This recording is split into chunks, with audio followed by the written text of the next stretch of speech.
The Cubs win the series. So why do we feel disappointed? I'm David Butler, and this is Clark and Aslan, Born into the Ivy. Don't forget to like and subscribe, and leave us a 5-star review and a comment or two on YouTube or any audio platform. Also, follow us on Facebook at Clark and Addison, Born into the Ivy, or on Twitter at dbutler79 and at Born into the Ivy. Baltimore Orioles review. Like I said, the Cubs won the series, but it is a little disappointing after that because of the way they lost Game 3. A sweep would have been huge. It would have set us up great against Cincinnati and not a ton of pressure to go the 4-2 like I talked about. And really, I was starting to dream of a 5-1 end of this first half. But now you got to sweep the Reds for a 5-1. And that seems like a tall task because of who we will be facing. More on that soon. Matthew Boyd was fantastic in Game 1 on Tuesday night. 6 innings of shutout baseball. Bullpen gave up a couple runs. It's going to happen. However, it happened a lot in this series. Pete, Bregman, Swanson, and Amaya all had 2 hits in Game 1. Amaya scored 3 runs. Amaya had a hell of a game, period. 3 runs for Amaya. Cubs cruised to a 5-2 victory. Fantastic. In Game 2, Colin Ray did not have his best stuff, but he battled well. Gave up 3 runs and 5 1/3, kept the team in it, and then the offense blew up. He earned a win behind the offensive strong showing. Overall, it was a great team win with the offense too. Pete being a catalyst once again, scoring 3 runs and driving in 2. What this man has done over the last couple of months now has been absolutely astonishing. June really blew it up, and he's carrying that through. And he's carrying it through at times when he doesn't even hit for, like, he doesn't always have to hit for power for that to happen. That's what's really awesome about this. Seiya had a big home run in the 7th to make it 9-3, but Conforto and then Kelly back-to-back those guys. And then a little later in the 5th inning, the back-to-back was in the 5th. And then a little later, a 3rd home run by Pete, and it was his 2nd homer of the day. Pete is now the first Cub, I believe, to go 20-20 in back-to-back seasons, and he did both in the first half of each season, in 25 and 26. Pete's going to go 30-30. Barring some kind of crazy-ass thing, he's going to be 30-30, and at some point, I'm not saying it's definitely going to be this year, but at some point, I think Pete could go 40-40. The dude's got the talent, and he's really starting to put everything together. So, I predict he will go 40-40 at some point, but I'm getting ahead of myself. I really will be shocked if he doesn't do 30-30 for the 2nd straight year. Game 3, the offense sputtered. They only scored 2 freaking runs, which is disappointing as hell. But David Peterson bounced back in a giant, huge way. Peterson gave up a solo shot to Tyler O'Neill in the 2nd, and then he only gave up 1 other hit in the game in 5 innings. He did walk 4 batters. That's got to get adjusted. He talked about that in his post game, and he's not wrong. But he did a really good job of pitching around things, and it shows what happens when you put a great defense behind a pitcher who has some talent, and he does have talent. I mean, he blew up. He's not an ace. He's not even a 2 or a 3. Maybe. I think it would be a stretch for a 3 even. But this is a quality big league starter that the Cubs can make look way better than what he has over the past year. And they already have outside of the 2nd start. I like the guy. I think that he can provide stuff that we didn't necessarily know we wanted and needed. So, Seiya, Nico, and Pete all had a double in the game. Suzuki went 3 for 4. Happ quietly went 2 for 4. Offense just couldn't get a big hit when it was needed. They were 1 for 9 with runners in scoring position today. Cubs got robbed in the 9th, though. Nico gets on base to start the inning after an error by Gunnar Henderson. He steals second after Kit Reg disengaged twice. A couple pitches later, he steals second. He beats the throw, but he slid off the base. However, it was a classic case of obstruction to the base runner. He was in the base path before the ball got there. So you can't say, like JD kept trying to say, well, I think he was trying to make the play on the ball. You're just trying to cover for the bull crap call that happened. That's all. Stop covering for bull crap. That's why people get so frustrated with JD and Boog. Because sometimes it's okay to be a homer, dude. Sometimes it's okay to be a homer. Boog will never be a homer. But JD can be if he's with the right guys. But when he's with Boog, JD is different than he's with Alex. Alex Cohen is a far better Cubs play-by-play than Boog. I'm not saying he's a better play-by-play overall. Boog is fantastic at that. But he's not fantastic at being a Cubs play-by-play broadcaster. And you all know what I mean by that. If you don't, leave me a comment and I'll explain it to you. But JD follows whoever is with him, and I get it. That's part of his job. Like, he's the color analyst. You go with where they're directing you. But damn, sometimes it's okay to be a homer, boys.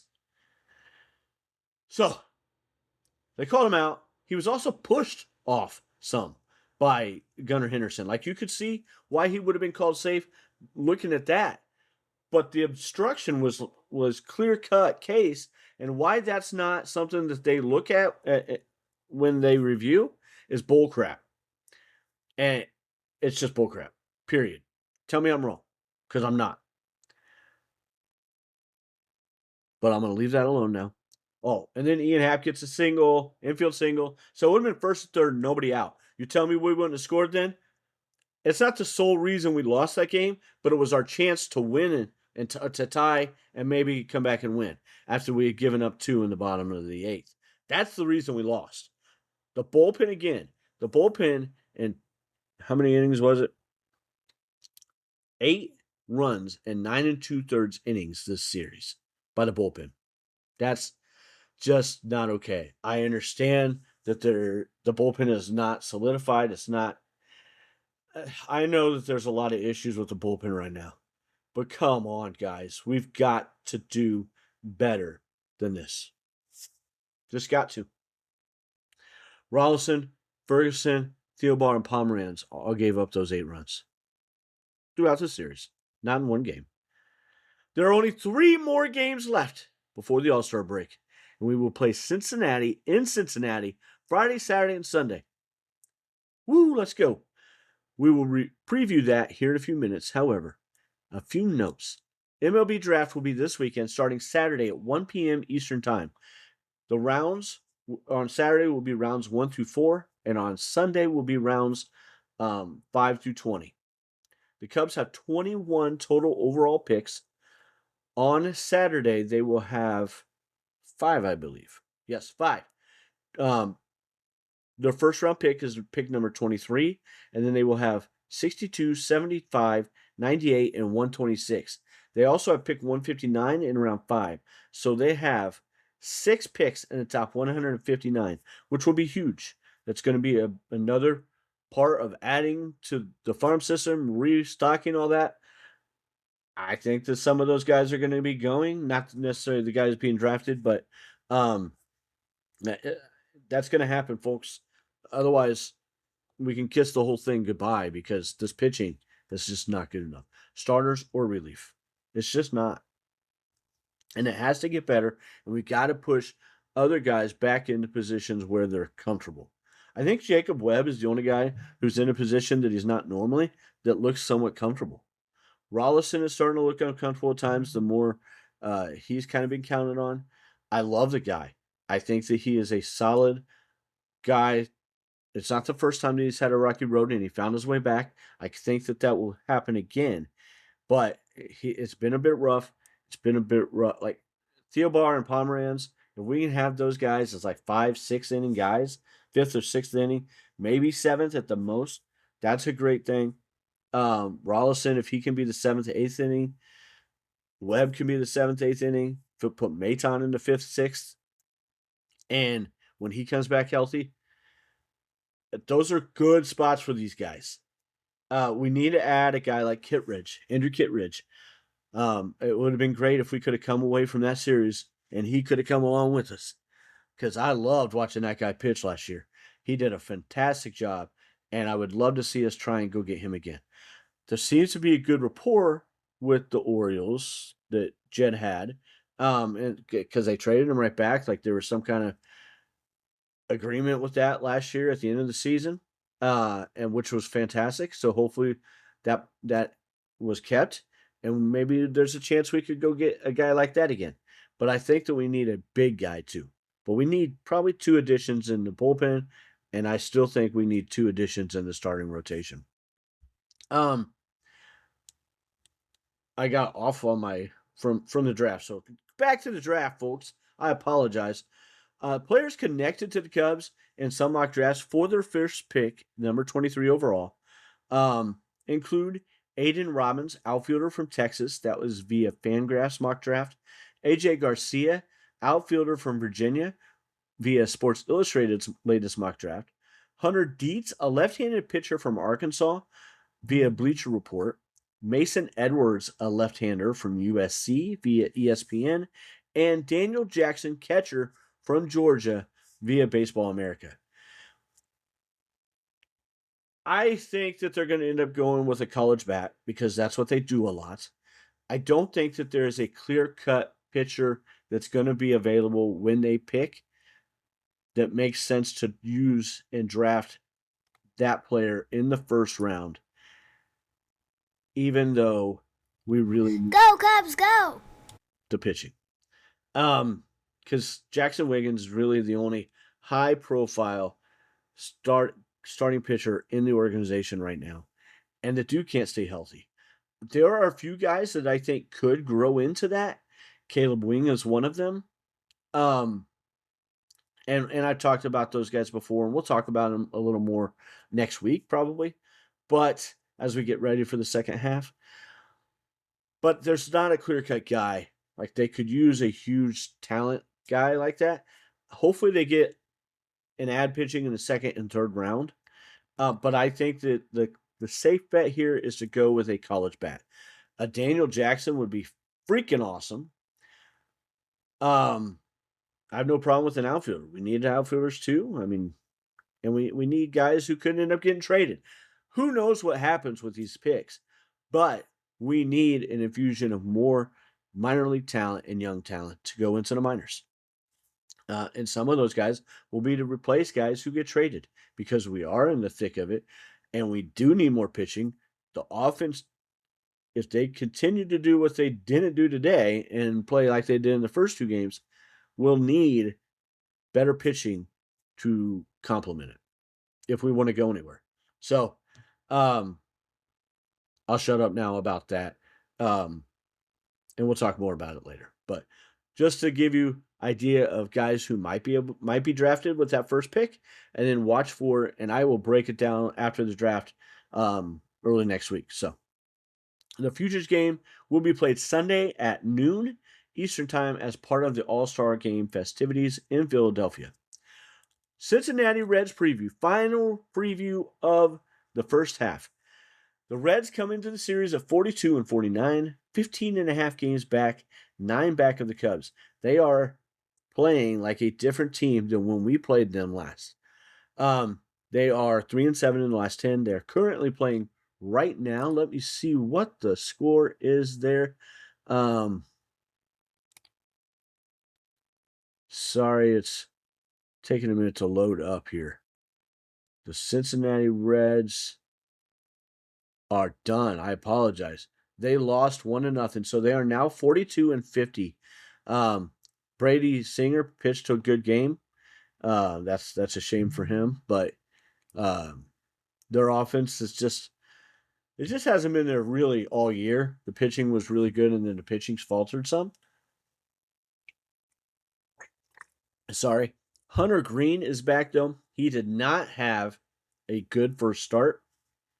But this young man is an excellent pitcher. He throws with high velocity, and he will pitch Friday night 0-1 with a 21.60 ERA against Shota Imanaga 5-7 with a 4.28 ERA. Shota, for his career, has 4 starts against the Reds, is 2-0 with a 2.63.